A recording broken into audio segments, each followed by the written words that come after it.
জানাচ্ছি আমি মাহবুব রিমন। একেবারে ব্র্যান্ড নিউ একটা খবর নিয়ে এসেছি।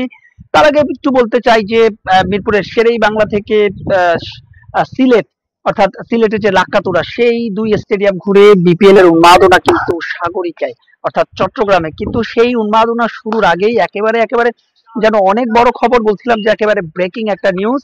এবং সেই নিউজটা হচ্ছে, ক্যাপশন যেমনটা দেখছেন, বিপিএল হবে তো, মানে ঠিকঠাক মতো হবে তো, হলেও এবারে বিপিএল শুরুর আগে কিন্তু গণমাধ্যমে খবর এসেছিল কোন দল তাদের যে ফ্র্যাঞ্চাইজি গুলো, তাদের যে ক্রিকেটারদের পাওনা, অর্থাৎ টুর্নামেন্ট শুরুর আগে 25% যে পাওনা, সেই পাওনাটা পরিশোধ করেনি, এমন খবর কিন্তু গণমাধ্যমে এসেছিল। তারপর টুর্নামেন্ট শুরুর আগে বেশ কয়েকটা ফ্র্যাঞ্চাইজি তাদের ক্রিকেটারদের যে প্রতিশ্রুতিকৃত অর্থ, যেহেতু পুরোটা অর্থ আসলে এক ধাপে দেওয়া হয় না, বেশ কয়েকটা ধাপে দেওয়া হয়। 25%, টুর্নামেন্ট চলাকালীন 25%, এরপরে টুর্নামেন্টের মাঝে আরো 25%, এবং শেষে 25%, এভাবে কয়েকটা ধাপে দেওয়া হয়। তো সেই ধাপের এখন পর্যন্ত যদ্দূর আমরা জানতে পেরেছি, এবং কেন আসলে এই খবরটা বলছি একটু আসলে ব্যাখ্যা করছি।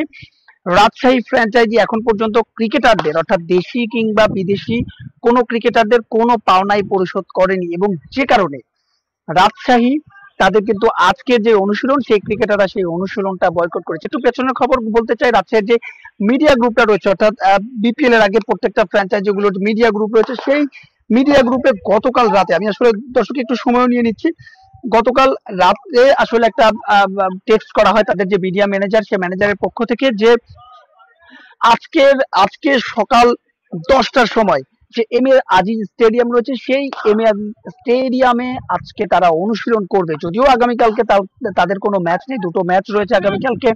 প্রথম ম্যাচে ঢাকা লড়বে বরিশালের বিপক্ষে, এবং দ্বিতীয় ম্যাচে খুলনা এবং চট্টগ্রামের মধ্যে ম্যাচ।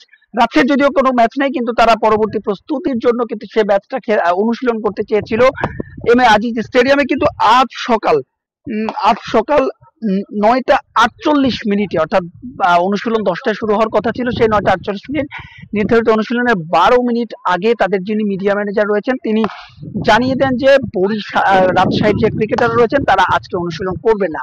এরপরে আসলে একটা একটা অন্যরকম, আসলে এমন খুব একটা দেখা যায় না যে ঠিক অনুশীলনের আগ মুহূর্তে, অর্থাৎ কোন দলগুলো যখন অনুশীলনের ডেটটা দেয় সেটা আগের দিন দেয়, এবং একটা অন্য ধরনের প্রস্তুতি থাকে।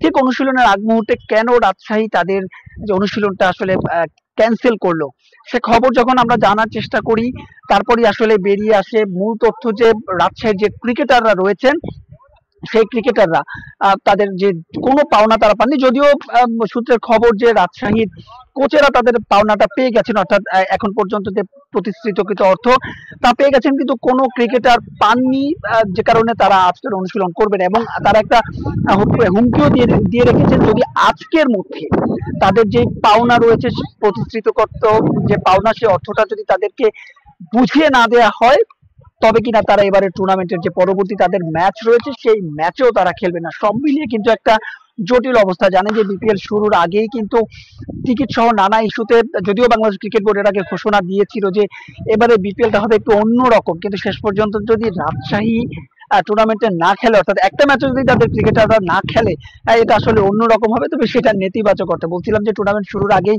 নানা কারণে কিন্তু আলোচিত সমালোচিত ছিল এবারে বিপিএল, বিশেষ করে টিকিট ইস্যুতে। আমরা দেখেছি ঢাকাতে গণক্ষোভ, একেবারে আমরা দেখেছি যে কাউন্টার ভাঙচুরের মতো ঘটনা ঘটেছে, কাউন্টার অগ্নিসংযোগের মতো ঘটনা ঘটেছে। পরবর্তীতে আইন শৃঙ্খলা রক্ষাকারী বাহিনী, সেনাবাহিনীকে সেই ঘটনা নিয়ন্ত্রণে আনতে হয়েছে।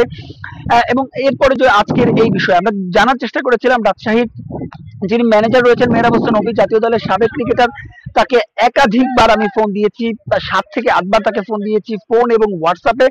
তিনি সেই ফোনটি রিসিভ করেনি। তবে দু একজন ক্রিকেটারের সঙ্গে আমার কথা হয়েছে বিসিবির একজন পরিচালকের সঙ্গে। বিসিবির পরিচালক বিষয়টি আসলে তিনিও অবগত ছিলেন না।